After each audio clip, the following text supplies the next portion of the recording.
ప్రభుత్వ హయాంలో వ్యవస్థలు నిర్వీర్యమయ్యాయని, అదేవిధంగా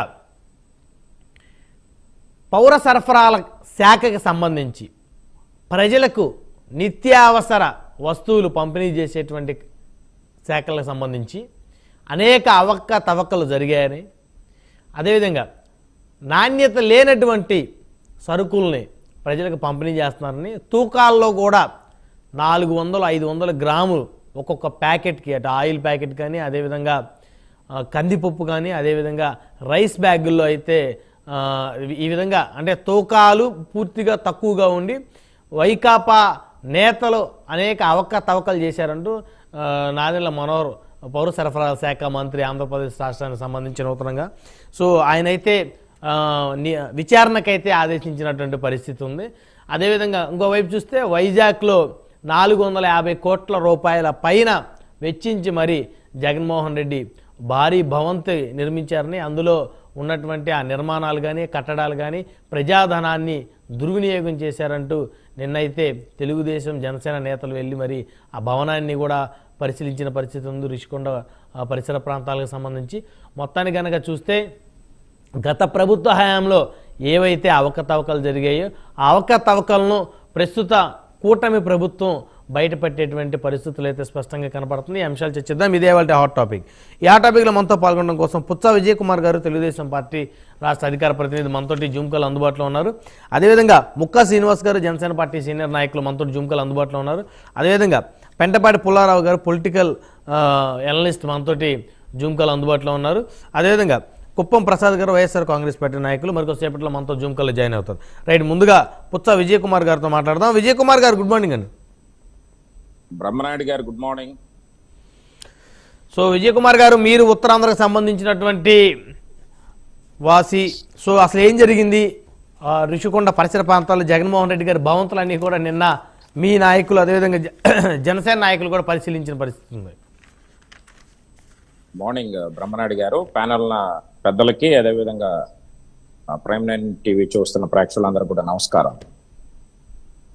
జగన్మోహన్ రెడ్డి గారు మరి చాలా విలాసవంతమైనటువంటి భవనాన్ని అక్కడ ఋషికొండలో చరిత్రగా ఉన్నటువంటి అక్కడ కాటేజ్లు ఏదైతే ఉన్నాయో దాన్ని అన్ని కూడా డిస్మాంటిల్ చేసి ఈయన ఉండడం కోసం కట్టినటువంటిది సుమారు 450 కోట్లు పెట్టి ప్రజాధనాన్ని, ఓకే, 450 కోట్లు పెట్టి కట్టినటువంటి పరిస్థితి. నిన్నే నేను ట్వీట్ చూశాను బ్రహ్మనాయుడు గారు. అంటే ట్వీట్ లో ఏం మాట్లాడుతూ ఉన్నారంటే, ఇది ప్రభుత్వంకి సంబంధించిందే, ప్రభుత్వం కోసమే కట్టింది, గవర్నర్లు రాష్ట్రపతులు వస్తే దానికోసం అని చెప్పినటువంటి వాళ్ళు. రెండోది, మేము ట్వీట్ చేస్తే దానికి వాళ్ళ సమాధానం చుట్టూ కంచెలేస్తారు. మరి ప్రభుత్వానికి సంబంధించినటువంటి బిల్డింగ్ అయితే కంచెలేయవలసిన పని ఏంటి? అవును, ఎవరన్నా వెళ్ళే ఆటంకాలు కలిగించే విధంగా పోలీసులు కానీ, ఇంకోటి ఏంటంటే ఎన్జిటి పర్మిషన్ లేదు అక్కడ, నేషనల్ గ్రీన్ ట్రిబ్యునల్ పర్మిషనే లేదు అక్కడ. దానికి వల్ల మేము అనేక సార్లు ప్రయత్నిస్తే మమ్మల్ని అరెస్ట్ చేసినటువంటి పరిస్థితి. గతంలో మా నాయకుడు చంద్రబాబు నాయుడు గారు కూడా దాన్ని సందర్శించడానికి వస్తే పోలీసులు అడ్డుకున్నటువంటి పరిస్థితి. మరి ఇన్ని మాట్లాడుతున్నటువంటి వీళ్ళు ఎందుకు దాన్ని అనుమతులు ఇవ్వలేదు? మీరు ఈ రోజు మీరు చూసుకుంటే బ్రహ్మనాయుడు గారు, నేను వెళ్ళాను నిన్న, ఏంటండి జగన్మోహన్ రెడ్డి రాజభోగం నాకు అర్థం అవట్లేదు. ప్రజల సొమ్ముతో ఈయన దాని మీద ఏ విధంగా జగన్మోహన్ రెడ్డి ప్రజల సొమ్ము దుర్వినియోగం చేశాడని క్లియర్ గా అర్థమైంది. ఆ ఇటాలియన్ సంబంధించినటువంటి ఆ యొక్క టైల్స్ కానీ, లోపల ఉన్నటువంటి ఫర్నిచర్ కానీ, బ్రహ్మనాయుడు గారు ఒకే ఒక విషయం, దీని మీద ఖచ్చితంగా ఎంక్వైరీ వేస్తాం. జగన్మోహన్ రెడ్డి ఖచ్చితంగా దీని మీద 1951 యాక్ట్ ఏదైతే ఉందో చట్ట ప్రకారంగా ఈయన అరెస్ట్ చేయవలసిన పని ఉంది. ఎందుకంటే కోడెల శివప్రసాద్ గారు, మీకు తెలుసు మా స్పీకర్, హుందాతనంగా ఉన్నటువంటి మా స్పీకర్ గారు, ఎంత హుందాతనం అండి స్పీకర్ గా ఉండి ఆయన మీద ఫర్నిచర్ దొంగిలించారని చెప్పి అవమానాలతో మాటలతో ఏ విధంగా ఆయన చంపేశాడు జగన్మోహన్ రెడ్డి. కేవలం ఆయన చనిపోయినందుకు కారణం జగన్మోహన్ రెడ్డి. అవును, మరి ఈ రోజు జగన్మోహన్ రెడ్డిని ప్రభుత్వం ఎందుకు వదులుతుందంటే నాకు అర్థం అవుతుంది. ఈ రోజు సుమారు తాడేపల్లి ప్యాలెస్ లో ఫర్నిచర్, లోటస్ పాయింట్ లో ఫర్నిచర్, ఇక్కడ ఉన్నటువంటి ఈ భవనంలో ఫర్నిచర్ సుమారు ఇది 450 కోట్లతో ఈ రుషికొండ భవనం.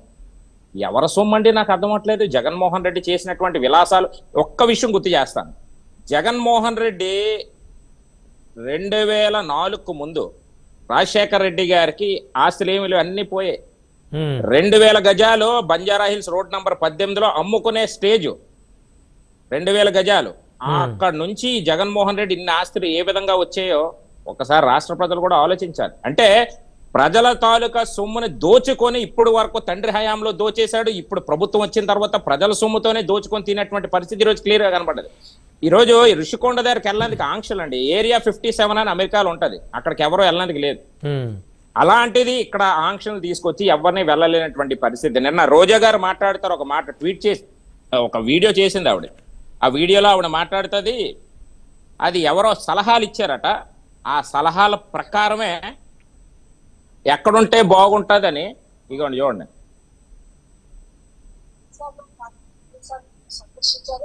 దాంట్లో ఇక్కడ ఉంటే బాగుంటుంది ఋషికొండని ఫైనలైజ్ చేయడం జరిగింది. ఇగోండి రోజా గారు మాట్లాడిన మాటలు.